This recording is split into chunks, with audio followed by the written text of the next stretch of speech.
پاها را تکان بده، به پشت سر نگاه نکن.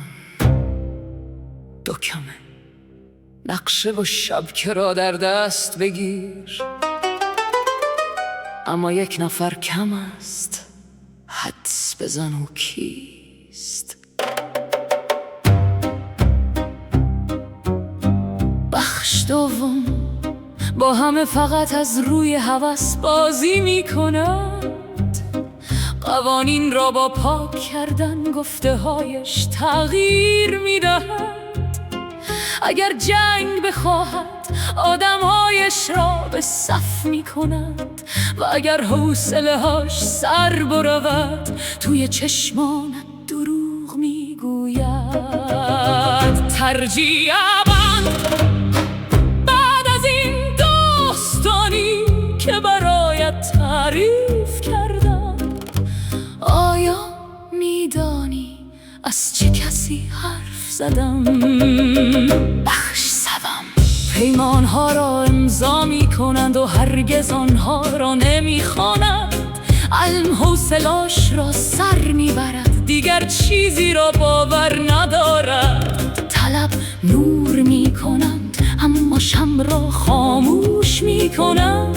سریع عمل می کنند و هیچ درسی نیاموخته است. بخش چهارم پادشاه نادانی درخشان کیست؟ آیا میدانی است که میگویم با آن ذهن سرگردانش؟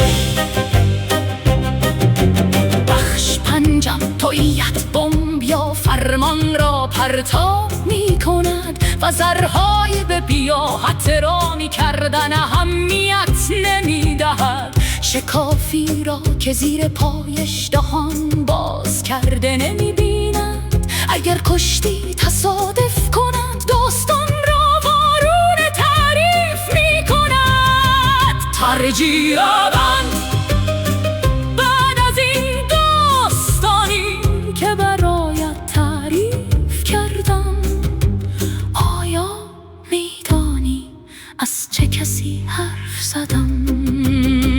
بخش ششم با شکستن لیوانها وارد مهمانی شد. همسایه را به باد کتک تهدید می کند. دستی را که به او غذا می دهد گاز می گیرد و خودش را صاحب تمام زندگی می داند. بخش هفتم چه کسی با این دنیا مثل محلاش رفتار می کنند؟ آیا می دانی است که می گویم 1 میلیونر ساده؟